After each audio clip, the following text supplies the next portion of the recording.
This is Shopify Masters, the e-commerce marketing podcast for ambitious entrepreneurs. It's powered by Shopify, the easiest way to sell online, in person, and anywhere in between. To start your free 14-day trial, visit shopify.com.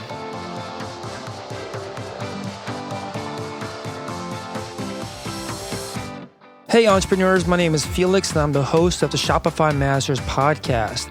Each week we put out podcast interviews with successful e-commerce entrepreneurs or experts to give you inspiration, motivation, and actionable tips to increase your traffic and sales so your store can generate the sales you need to live the life you want. On today's podcast, you'll learn from two entrepreneurs that partner to take on a $14 billion industry. In this episode, you'll learn how they were able to get to $1 million in sales by their second month, what is the salary drug, why you might be hooked on it and how to break free from it, and how to know what you should do when your business is stagnating. Today, I'm joined by David Wolf and Jamie Diamonstein, co-founders from Leesa.com, Leesa.com. Leesa is a beautifully designed luxury mattress ordered exclusively online and delivered to your door, and a 2015 Build a Business competition winner, and was started in 2015 and based out of Virginia Beach, Virginia. Welcome, David and Jamie. Thank you. Thanks for having us. So yeah, let's start with you, David. Can you tell us a little bit about your background, how you got started, how you got into this industry? Sure. Yeah. So Jamie and I, neither one of us spring chickens. We've been in business, both of us, for many years. I guess you'd call a classic serial entrepreneur.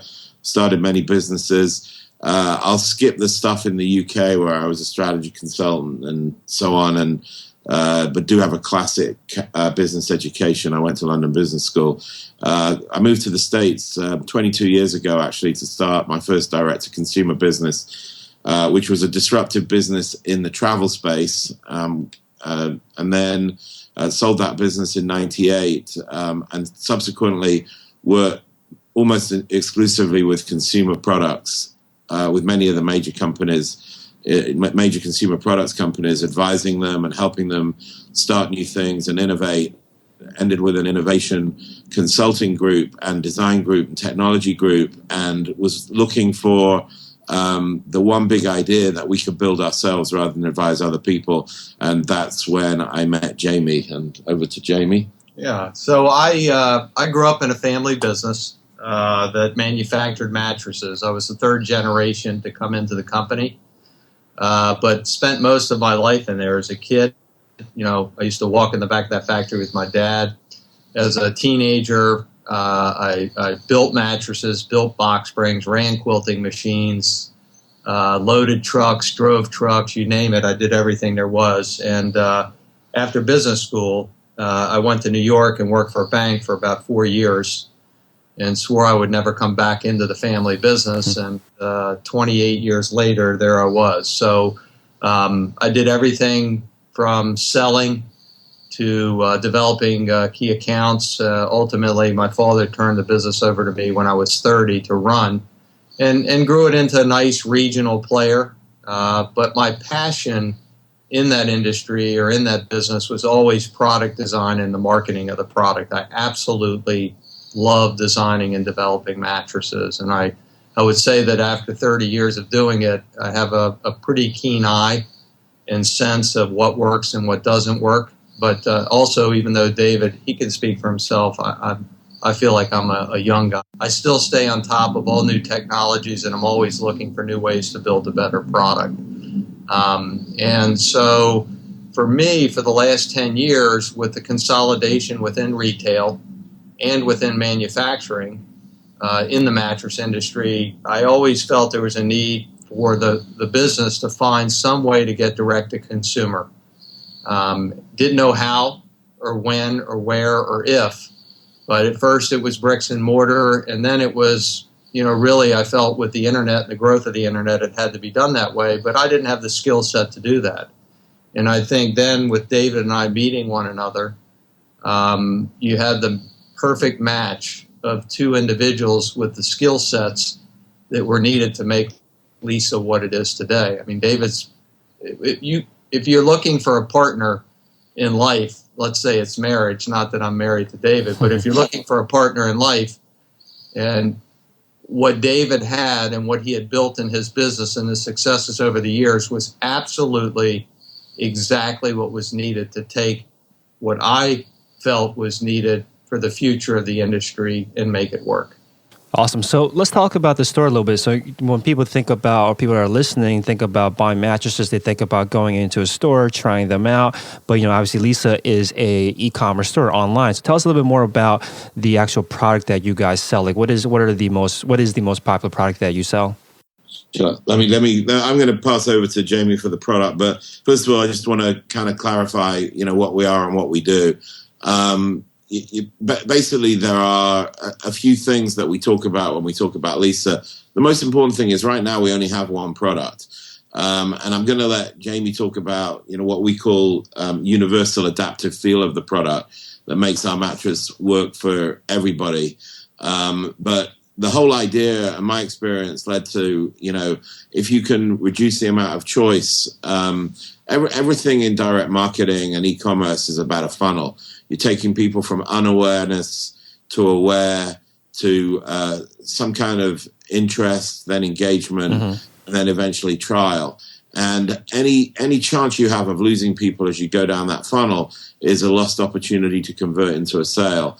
And having started businesses with hundreds of products and been involved in businesses with thousands of products, and indeed started a travel business years ago, direct to consumer, which had, way too much choice. I realized that the way to succeed was to narrow down the choice. Didn't realize until I met Jamie that we could do it with a single product. But the importance of success here, and this is something that I learned, that I knew intuitively, and Richard Branson actually reinforced when we were fortunate enough to win the Shopify Build a Business contest, be one of the winners that went to Necker Island. And Branson said, when you're David against Goliath, which we clearly are in this industry, your product is hands down the most important thing in your business. Second is, and probably as equal, is the customer experience and customer service that you provide. And he said, if you focus on having the best product and the best customer experience, then you can beat Goliath. And that ultimately, that's what we've done. And so Jamie will talk to the product. We can also talk about how we set up our customer experience. And then it's down to having great execution. And that's where really the background of my team came in. This was not a startup team that had not done it before. Everyone in the senior team here has launched businesses before, with me, in fact. So we've been down that road before. And then finally, important to us actually was to have a purpose beyond profit. And it's been very, very important for us. We feel like we've built a company with a soul that everybody loves working in. So when you combine a great product with great customer experience, great execution, and having a soul in your company that drives people to do things beyond just make money, to give back to the community, which is a huge part of our business, then I think you have a recipe that would succeed in today in the e-commerce world. It would have succeeded in bricks and mortar. It's really the essence of what makes for a successful company. But getting back to your original question, Jamie can talk to the product that we developed and how we managed to launch with just a single product. Yeah, so if you look at the industry that we sit in, a year ago or 2 years ago, it is a very confusing industry, both at retail and really from the manufacturing end. And obviously, I was part of that piece of it until I started Lisa. But there's one word, I think, in developing, as David talked about earlier, the best product, a great product, and that's transparency. And from the beginning, we eschewed the concepts of smoke and mirrors, telling people that certain components would do things that they didn't actually do because that's what the customer wanted to hear. And so in the development of the product, it wasn't driven that we had a certain retail price point that we wanted to get to. We just wanted to build the best possible product. And going into it, my goal was a single bed, but recognized that if we couldn't achieve that universal adaptive feel that David was talking about, that we might have to go with two products. But in the end, this universal adaptive feel allows the customer to get on the product, and the product actually adapts to the weight and the body style of the individual. So it really allows the customer to get a customized product, and we were able to do it with one product. The point being is that really knowing components and products for so long, I was able to pull together the finest components that are out there. And some of them, in the case of the top layer of our bed, which is called the Vina, nobody in the industry had ever used it out in the marketplace for this type of purpose. And it went against what everybody else was traditionally doing in the industry. So we developed a product that we felt was the best product out there. And I think it's proven that we were able to do our business model with one bed that had this universal adaptive feel that anybody can get on. And again, it will feel much more supportive. Mm-hmm. And it does have that universal feel. Yeah, well, I definitely want to dive into this idea of having one product in a second. But Jamie, so you come from a family business. I'm assuming mostly was sold offline, or most of your sales came offline. I think there are listeners out there as well that are trying to make this transition where they have had success offline and are looking to sell online. What was that transition like for you to go from a family business to now selling exclusively through the internet?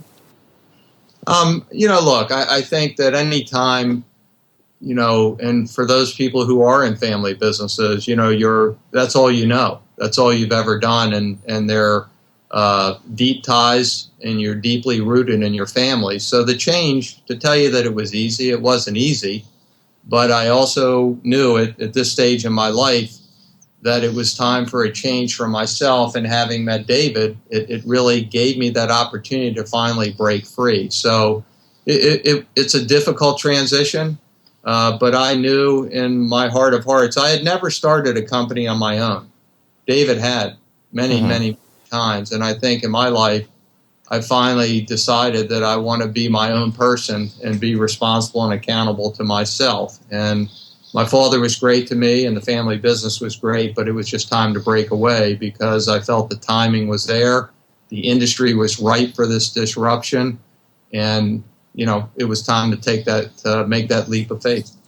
I would just add, I've advised some of the largest consumer products companies in the world, actually the largest consumer products companies in the world, and I've always worked with middle and senior managers who have looked at me and looked at what I've done and come to my office and worked with me and said, God, I wish I could do that. I dream of starting my own business. And I always talk to them about what I call a salary drug. And so separate from, it's one thing coming from a family business.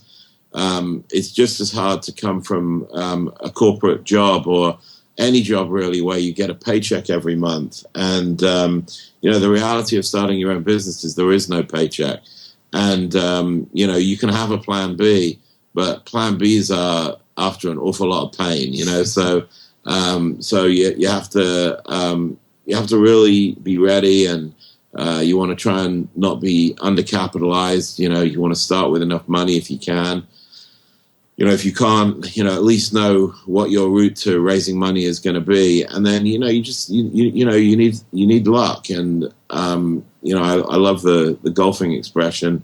The harder I practice, the luckier I get. But I think one of the benefits that we've got here is that we're a team of people that have done this before.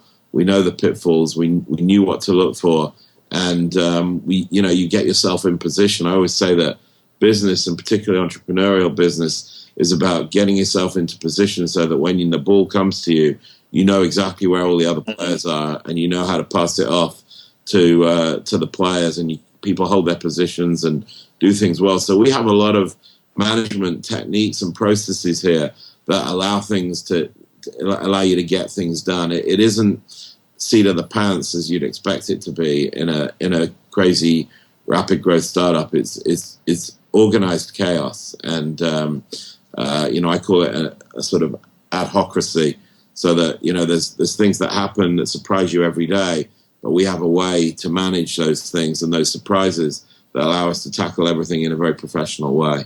But I also think, if I could add, I do think that David talked very early on about us being older.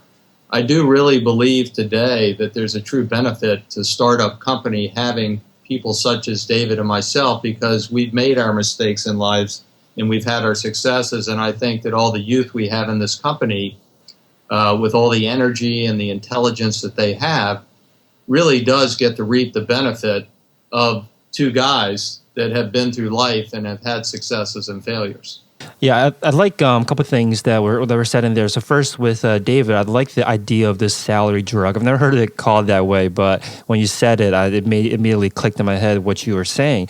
And this sounds like more of a mental battle that you have to go through more than anything else, like making this shift in your mind. And you kind of alluded to this because you said that the people that you worked with, you consulted for, had these sayings about, I wish I could do this, I wish I could do that. And just when you hear that, it sounds like more of a mental block than anything.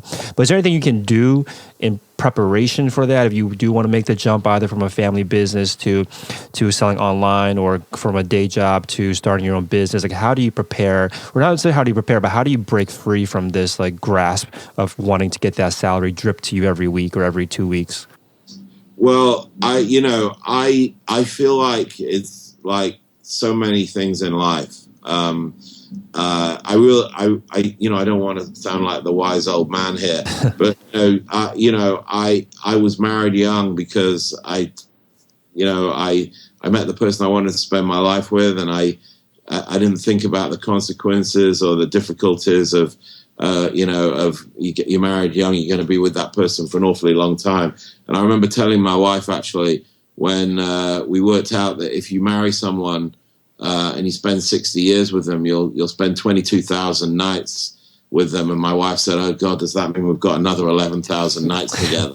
But the fact is, I jumped into that. I became a partner very young in a firm, and saw an opportunity to get out, and I jumped at the opportunity, not really thinking about. I understood the downside, but what I always do is I visualize the upside.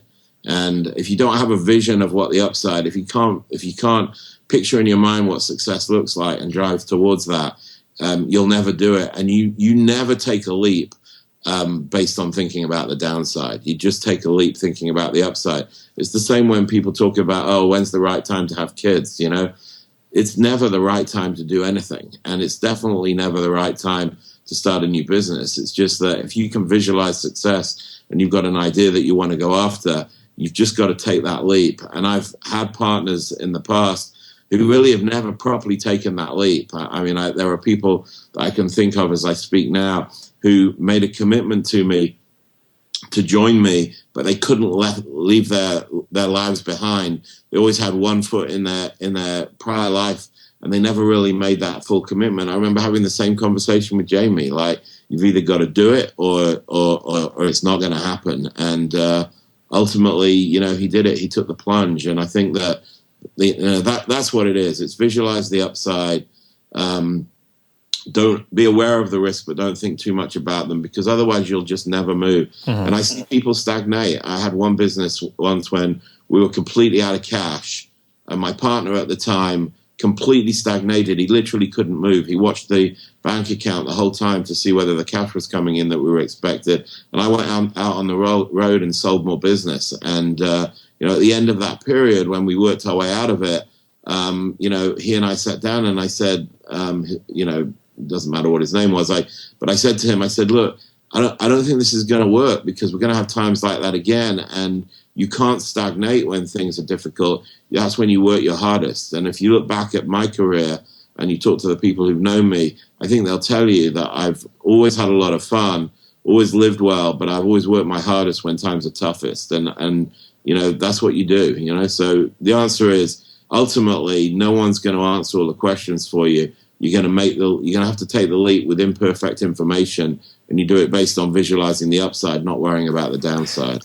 Yeah, I really like that idea, because once you do take the leap, once you do go off on your own, or even start thinking about it, that doubt hits you immediately. And if you don't have that upside already in your back pocket to pull out and visualize, you can really get consumed by it, and you just kind of start sliding out of control from then on. And I really like the idea. The other thing you said, which is adhocracy, and I've heard this quote recently, I'll paraphrase it, but basically was that the team with the best plan doesn't win the game. It's the team that makes the best adjustments throughout the game that wins the game, because you can't plan for everything. Like you're saying, there is no best time for anything. You kind of have to get in there and then make the adjustments along the way.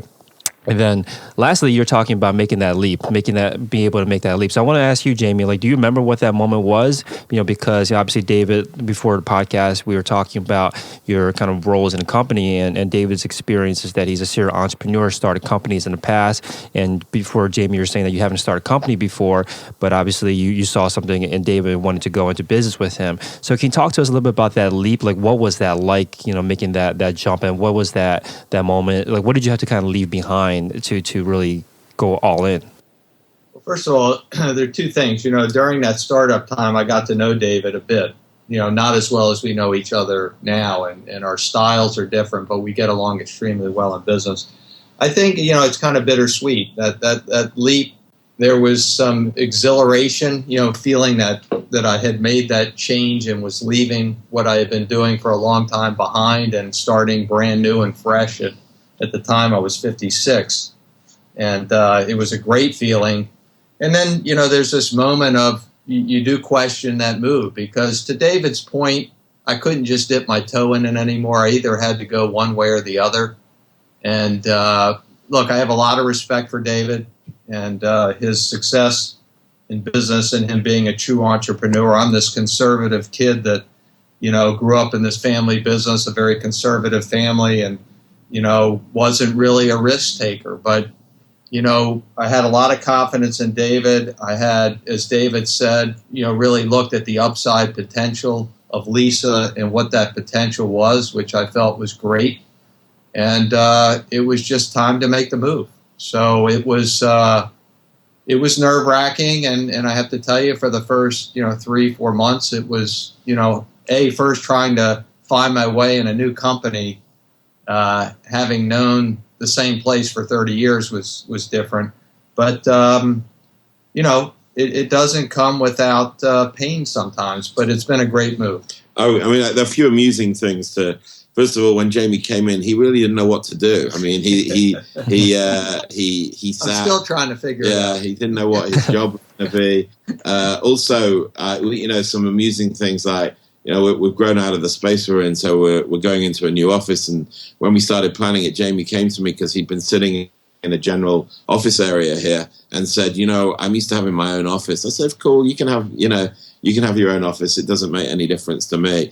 And then after he sat out in this, in amongst the people who really make this business hum, who sit together for a while, he came to me and he said, I don't think I want my own office after all, because I was planning on the whole office being open plan, including Jamie and me sitting in the open plan area. And so, I think you change, and Jamie has just really taken to this life. And let's also not mess around here. I mean, we've been very successul, and it really helps when you've got cash coming in. We've been profitable since we started.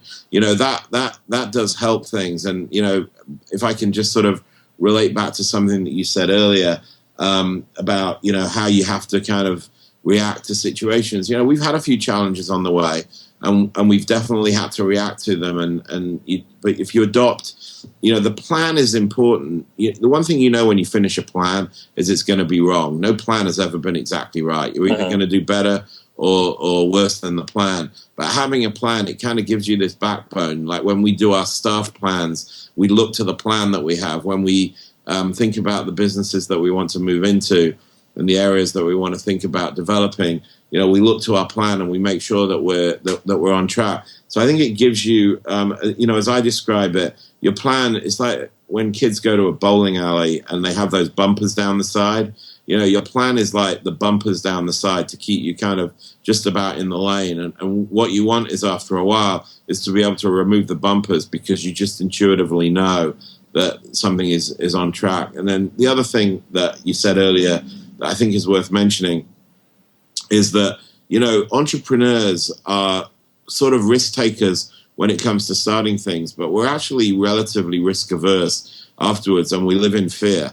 Most entrepreneurs are driven by the fear of failure as much as they are by the kind of glory of success. And, I remember when I sold my first business in the US, I started it in 95 and I sold it. We started February the 27th, 1995 is the first time I sold a a vacation here through my travel business, and sold the business at the end of '98. And we had a little event, and there were some journalists there, and one of the journalists interviewed me and said, it had really started in '94. He said, that must have been a great 4 years. I said, no, it was actually the worst 4 years of my life, with one great day at the end of it. And, you know, at the end of the day, that was an incredibly exhilarating time. But to say that it was easy would be just like the craziest statement of all. It was every day as an entrepreneur, you feel like this could be the last day. When things go wrong, which they do all the time, you know, like Jamie and I would look at sales in the early days and we were getting these high numbers, and then we'd have a day with no sales or maybe 1 or 2 sales, and we kind of look at each other and say, is it all over, you know? And even today, when we have a slow day, which still happens, you know, you're driven by, you know, this fear of failure and feeling like tomorrow could be the last day unless you do things right. And I think that one of the things, sorry to sound like I'm full of all these kind of cliched things, but I always say, you know, if things aren't going well today, you have to do something different today if you want tomorrow to be different. And we're driven by that kind of philosophy here, that we're always looking to improve on what we're doing. We're always looking to do new things, looking for opportunities. And you know, so we're driven by a lot of things that I've learned over the years. Unfortunately, you know, I have a team of people, some of whom have been with me for many of those years, and we kind of think the same way, and everybody knows what's expected and knows what we do. And you know, it's an amazing feeling to run a business that no one's ever left by choice. No one's left this company. Very few people in my whole career have actually left my, you know, employment with me through choice. Few people have not made it for various reasons. And you know, that's a great thing to know, that you're building a business that people actually enjoy coming to work to every day. And we work hard at making it that kind of environment. Mm-hmm. This idea of the driven by the fear of failure, I think, is really important one, because that's what happens, right, to everybody, especially early on. And you either, I think what you're talking about earlier was that you either get caught in this like a deer in the headlights look, where you just freeze and stare at the bank account and stare at the sales, just waiting for something to happen, or you can kind of take action and start hitting the pavement. So when this kind of moment happens, where you have this almost like fight or flight moment, and I guess, you know, you're saying before that you are risk averse once you start a business. So how do you know when you should be kind of hunkering down and being conservative, and maybe smartly conservative, versus spending money and investing in growing your business? How do you make that decision between whether you should be saving or investing when it comes to a time where things aren't going as smoothly as you know, as you would hope? That might be one of the best questions I've ever been asked, actually. Awesome. I think that it's a very, very. I'm going to say, and Jamie can kind of back me up on this. I think at some point, successful entrepreneurs have a sort of sixth sense and intuition, and you know, I always talk about that to my team here. I say, you know, we're in a world now where there are all kinds of different ways to measure how things are going. But I think you can get wound up in analysis paralysis. And sometimes you just got to step back and do what intuitively feels right. And I think that that's where, you know, maybe the difference between ultimately success and failure is not just the way you execute, but who has the best intuition. And I think that's one of, I mean, I should ask Jamie, talk to it, but I think I have a good intuition as to when, I mean, Jamie, I'll pass it to you. Yeah, no, I mean, I agree with David. I think that, you know, if you feel that you have to stay the course, you know, that's where you begin to get into trouble. If you have this, you know, this approach that, you know, you constantly have to be looking at new ways to do things and changing, I think David's right. I think that's the way you have to run the business. Yeah. And I think just intuitively, sometimes when things are tough, we definitely close ranks and we start to think about, you know, what we need to do today to get back focused on EBITDA and so on. But you never lose sight of the growth plans. And, we have another expression here, which is that every project is a green light until it's a red light. In fact, Jamie quoted it back to me yesterday on something. And we do that so that we don't allow our development projects to stop because we're dealing with something that has the immediate here and now problem. And you can always stop a project, but unless you keep it rolling, you can fall so far behind that you can never get it done. So we have a number of development projects here that are all on a green light until we stop them. And, sometimes we do stop them before they launch. But a lot of the times it puts us in a position where we are right now, where we have a number of very exciting development projects that we're about to launch, even though we went through a pretty difficult period, 4 or 5 weeks ago. And, it could have stagnated us, but we didn't stop anything. And, we got through, an interesting little period.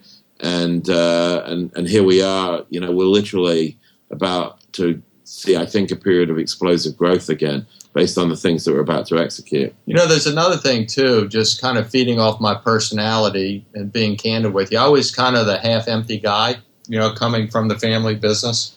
Mm-hmm.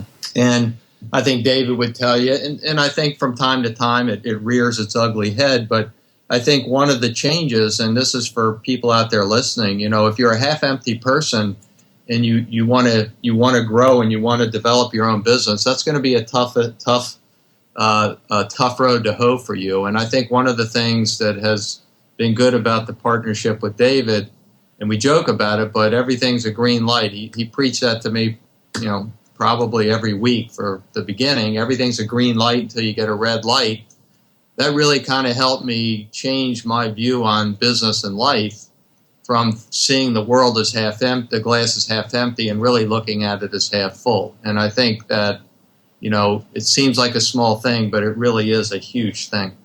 So Jamie, when you say when you made this transition from thinking from the glass half empty mindset to now everything's a green light until it's a red light or stopped, what does that? I guess what does that mean exactly? Does it mean that you don't want to be doubting a project before it starts, or how does it? I guess kind of elaborate a little bit more on this quote that and how it actually changes your mindset. Well, I think that a lot of times, if I would sit down, I'd look at the downside, and David said earlier, mm-hmm. You're going to focus on the downside, you're never going to succeed. You've got to look at the upside. And I think that my nature was, if David presented something to me, I would immediately look at, what's the downside of this project, as opposed to flipping it and saying, well, wait a second, what are the great opportunities we have here?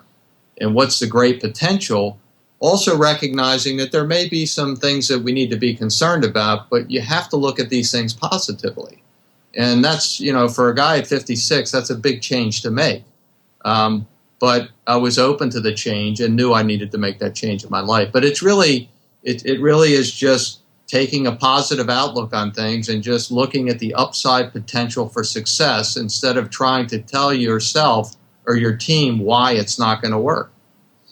That's interesting. So I actually want to dive into this a little bit more because maybe this is not necessarily counter to this quote, but something I've heard recently that I've been trying to adopt is this phrase of, if it's not a hell yes, it's a hell no, meaning that if you're not fully going to commit to something, it should be a no. If you're only kind of half, wavering towards yes, then that should be a no. So how do you determine which projects you should be focusing on and avoid, spreading yourself too thin or overcommitting yourself to a point where everything fails because you're trying to do too much?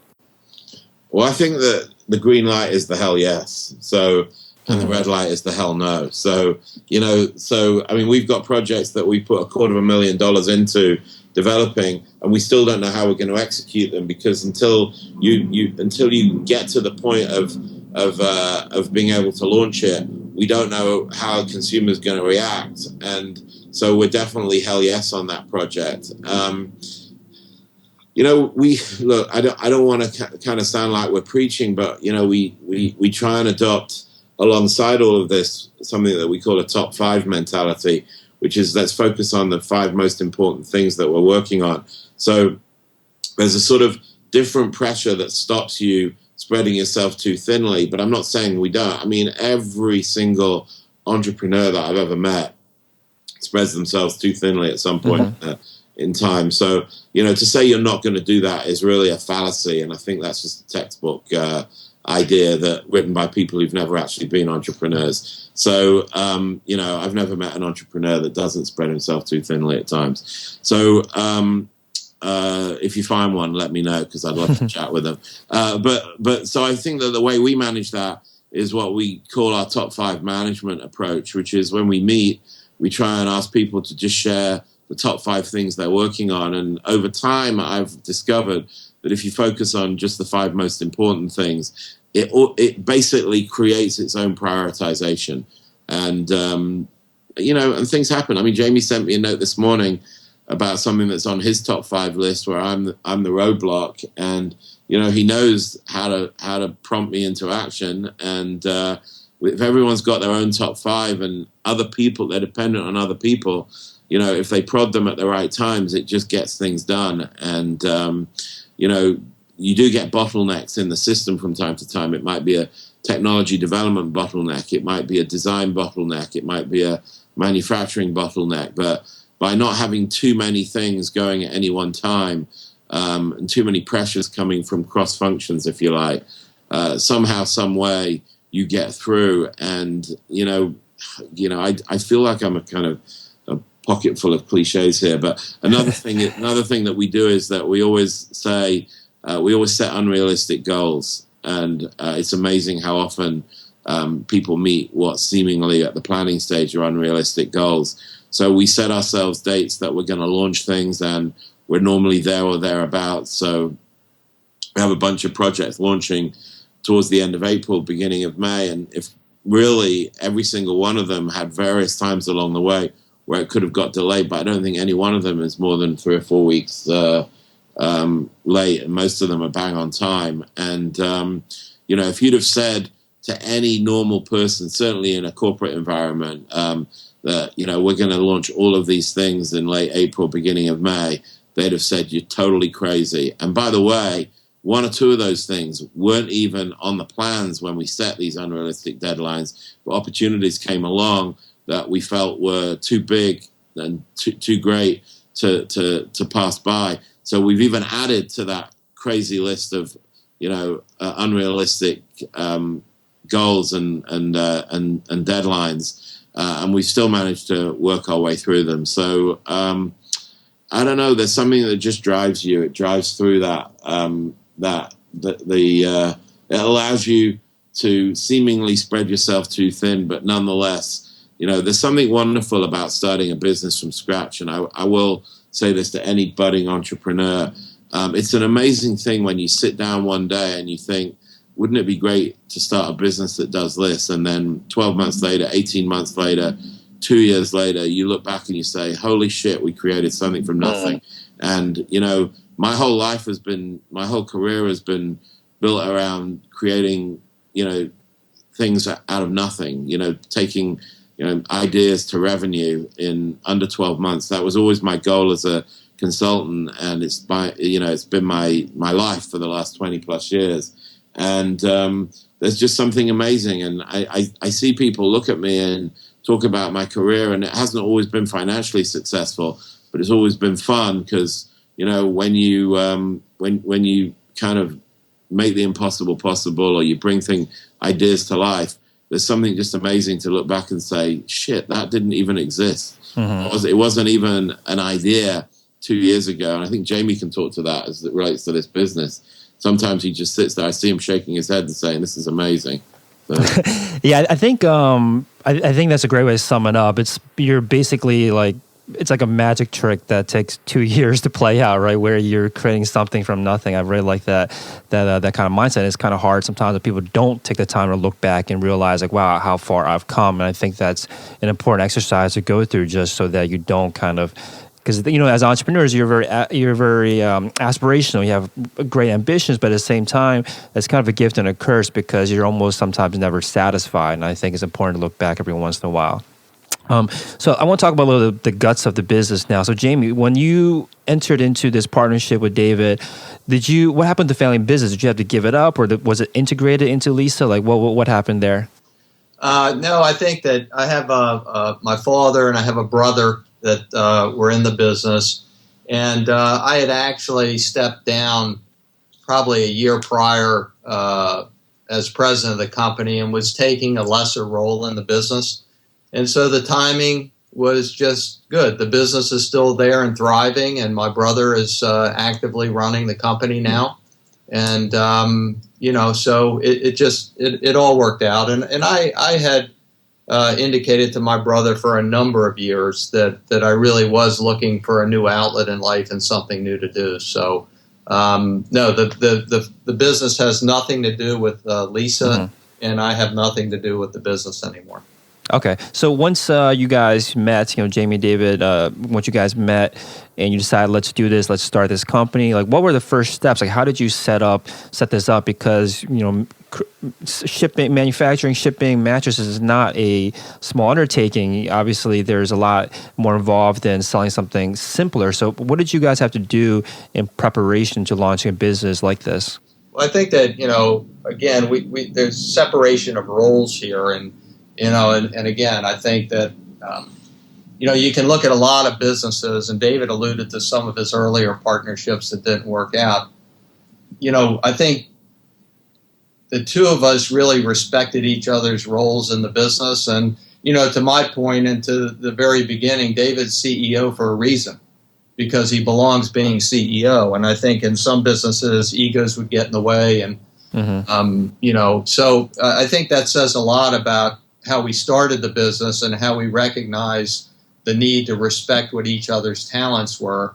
My role, and I knew from the beginning, my focus was to develop the best product possible to put out into the marketplace and to make sure that our supply chain management was intact, and that, when that customer ordered that mattress, that the bed that they saw online and that they read about online got delivered to the home in the manner that they expected it to be, or it exceeded their expectations. And that really was, in the beginning, my role in the company. And then David, had a business and understood the marketing and the technology side of it. And so that's it from my perspective, David. Yeah, and from my perspective, we were fortunate enough to have resources that we basically applied to getting Lisa ready for launch. And, I do tell, since this is a Shopify podcast, I do tell, one story that is indicative of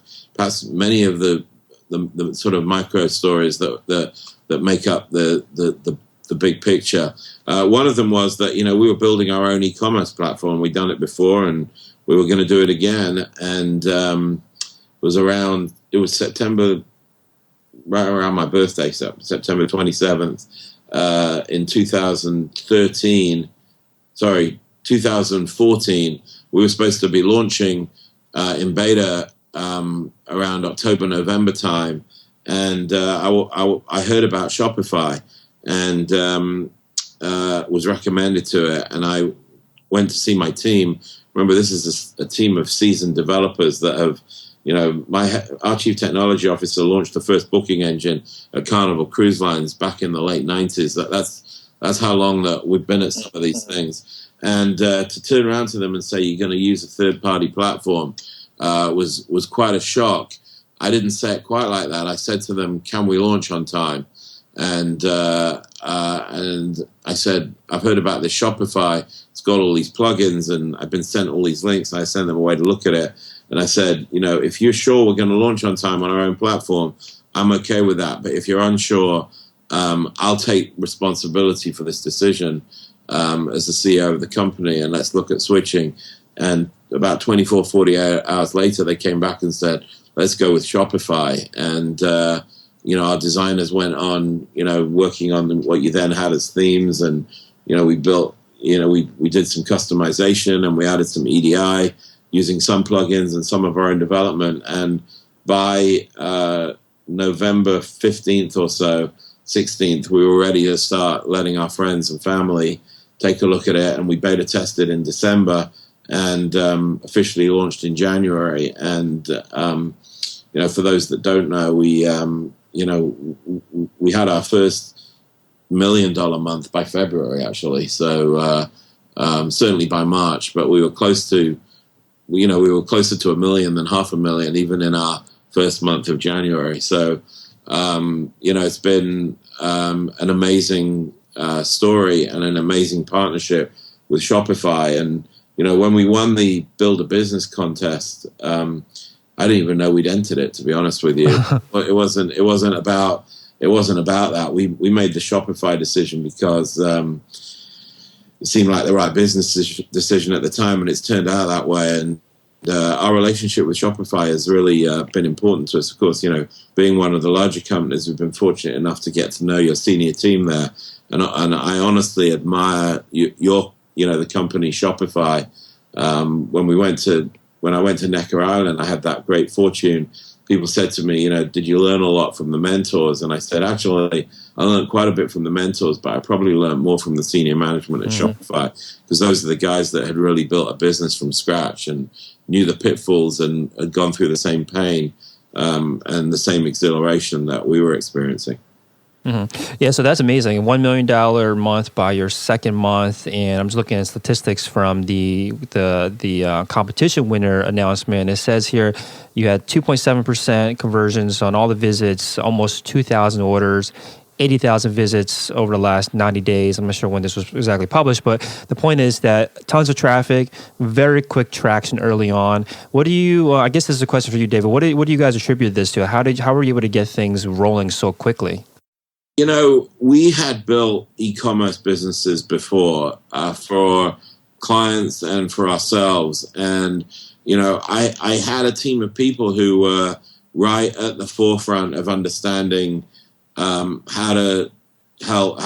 you could use Facebook or, even Instagram, other social platforms, and turn them into leads. And, I'm not going to give away the secret sauce as to how you cost effectively drive leads, and then but I would say that anyone that observes what we do or what any of the other successful e-commerce companies do today, it's embracing looking at the way consumers purchase today, the way they make their decisions, how they're influenced into making those decisions, and then finding cost-effective ways to execute within that world. And it's funny because Jamie sent me a note this morning about, I was just talking about how actually we had a great day in the UK yesterday. We're also in the UK and we're in Canada. We had a record day in the UK yesterday, and I said to Jamie, it's funny how it's always the same thing, and actually nothing's changed. And I've been waiting to have a chance to chat with him. I haven't had a chance yet, because he wrote back and said, yeah, but it's just a bit more complicated to reach consumers today. And I just so disagree with that statement. The way that we had to do it, 20 years ago, which was to plan ahead of time your direct mail pieces and get lists and then have, 72 people on the phones, which I had at one point, was a whole lot more. And I had TV shows on 3 a day, was a whole lot more difficult than putting an offer out. The complexity in today's world is there's just so many different technologies that you can use to measure stuff. But at the very, very core of any e-commerce business, it's having a great product and an offer that triggers their interest, and then just working your way down the funnel. So we just understand the funnel. We understand the economics. E-commerce is a numbers game.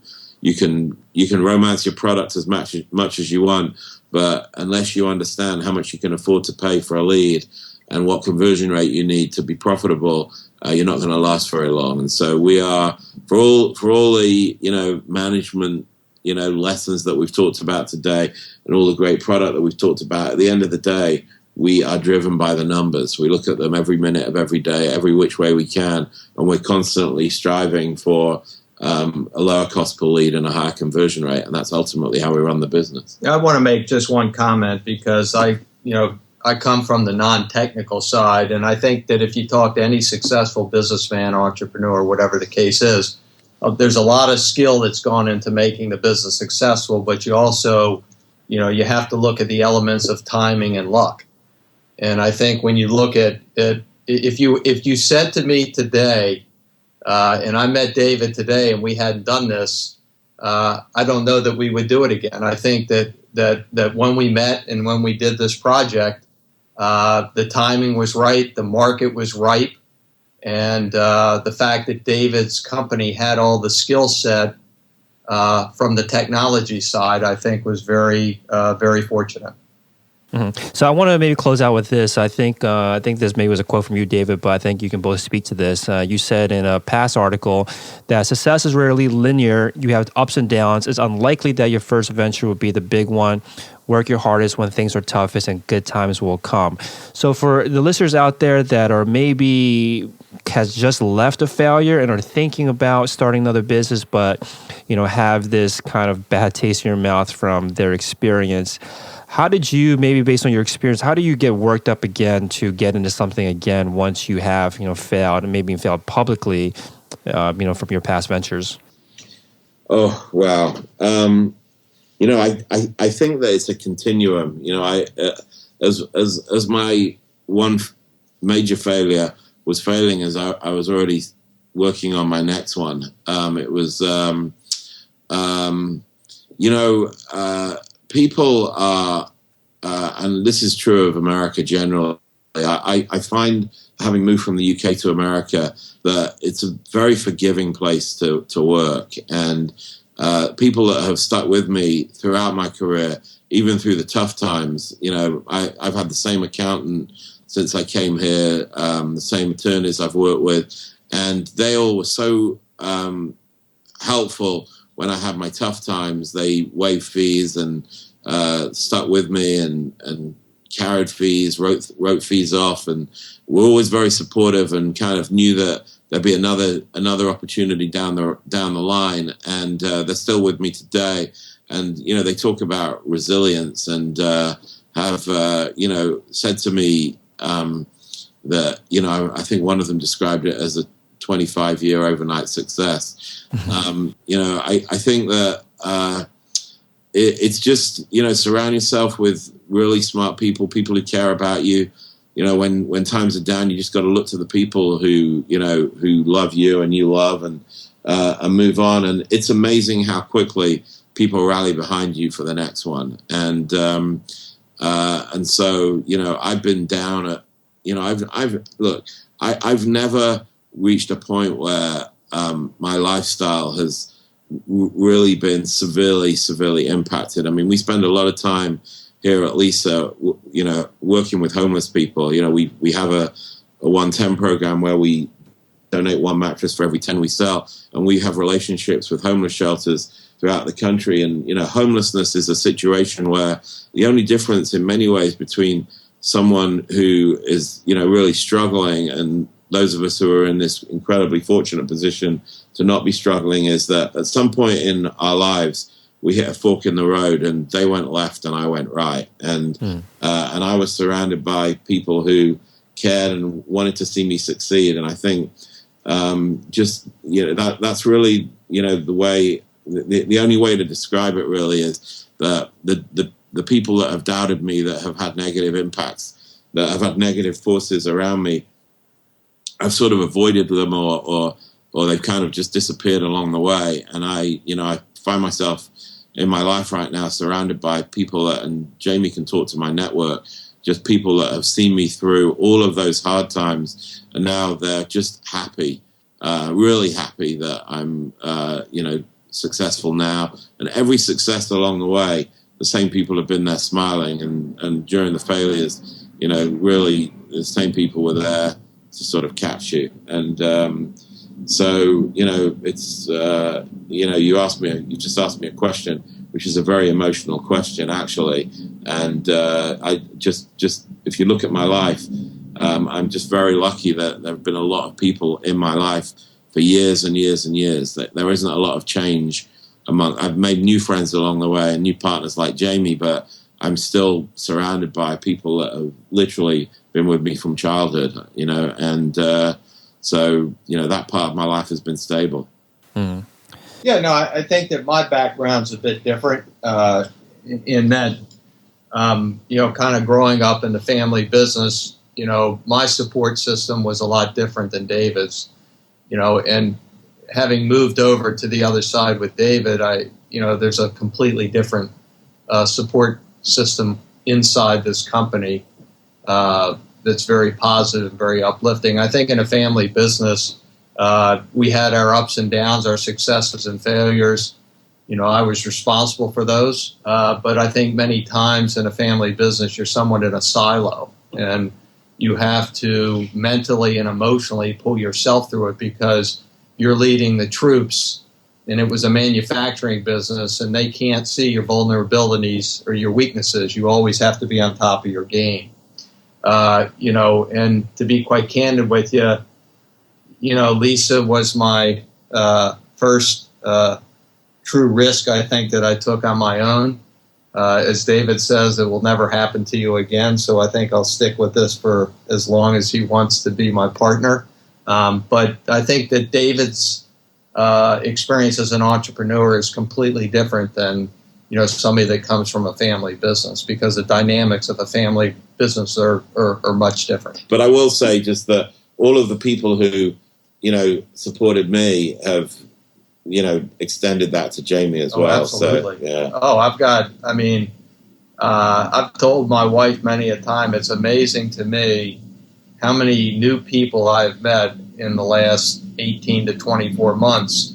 I have, and they're not just people from the United States, they're people from Australia and the UK, all over the world. And it's just been, I can't say enough. So anybody out there that is in their 50s that thinks that they're stuck where they are, I would say to you, reassess where you are and what you want to do for the rest of your life. And if you really have a vision or a place that you want to be, you're never too old to go for it. And I would just encourage you to really not just feel like you're stuck somewhere. I don't care whether you're in a family business or a corporate job, but just really take a look at where you are in your life, because you only live once. And if you have that opportunity to make that jump and that leap, take it. Amazing story. Thanks so much, guys. Thanks so much, David and Jamie. So lisa.com is the website. Anywhere else you recommend the listeners check out if they want to follow along with what you guys are up to? It's all there. We have a blog there.